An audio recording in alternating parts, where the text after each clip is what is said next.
कहा कि हे देवताओं के भी देवता, जगत के पति शंकर भगवान, प्रभास क्षेत्र में स्थित ब्रह्मा जी की प्रिया जो सावित्री देवी है, उनका चरित्र आप मुझसे कहिए,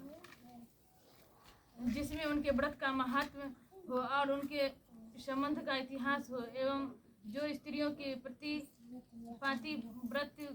को देने वाला, सौभाग्यदायक और महान उदय का करने वाला हो। तब शंकर भगवान ने कहा कि हे महादेवी, प्रभास क्षेत्र में स्थित सावित्री के असाधारण चरित्र को मैं तुमसे कहता हूँ। हे महेश्वरी, सावित्री स्थल नामक स्थान में राजकन्या सावित्री ने जिस प्रकार से उत्तम वट सावित्री व्रत का पालन किया देश में एक सभा प्राणियों के हित में तत्पर रहने वाला, राजधानी तथा राज्य में रहने वाली प्रजाओं का प्रिय अश्वपति नामक राजा था, जो कि क्षमाशील, संतान रहित, सत्यवादी और इंद्रियों को बस में रखने वाला था। एक समय वह राजा प्रभास क्षेत्र की यात्रा के निमित्त वहां पर आया और विधि पूर्वक यात्रा करता हुआ सावित्री के स्थल पर पहुंचा। वहां पर उस राजा ने अपनी रानी के साथ इस व्रत को किया, जो सावित्री के नाम से सावित्री व्रत से प्रसिद्ध सभी प्रकार की कामनाओं को पूर्ण करने वाला है। इस मंत्र की साक्षात मूर्ति बनकर स्थित ब्रह्मा जी की प्रिया सावित्री देवी उस राजा पर प्रसन्न हुई। कमंडलू को धारण करने वाली वह स्त्री देवी दर्शन करने के बाद पुनः अदृश्य हो गई और बहुत दिनों के बाद उसी राजा के यहाँ देवी के समान रूप वाली कन्या के रूप में उत्पन्न हुई। सावित्री की प्रसन्नता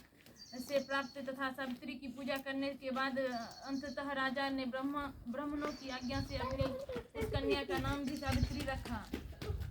वह राजकन्या सावित्री साक्षात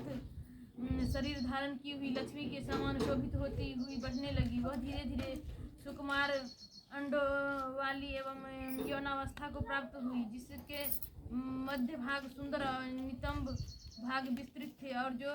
सर्वगुण की प्रतिभा के समान दिखाई पड़ती थी। लोग उसे देखकर यही समझते थे कि यह कोई देवकन्या है। कमल के समान विशाल नेत्रों वाली एवं तेज से अग्नि के समान प्रज्वलित होती हुई वह स्त्री महर्षि भृगु द्वारा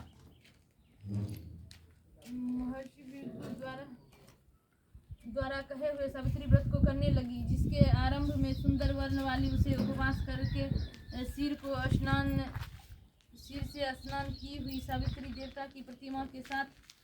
पास जाकर अग्नि के हवन करके ब्राह्मणों के स्वचित वाचन कराया और उन ब्राह्मणों से अविष्ट पुष्पांजलि ग्रहण करके सखियों से घिरी हुई लक्ष्मी देवी के समान स्वरूप से सुशोभित हुई। बरारोहा वह राजकन्या समीप में जाकर पिता के चरणों में प्रणाम कर प्रथम प्राप्त पुष्पांजलि को निवेदित कर हाथ जोड़कर राजा से पास में स्थित हुई।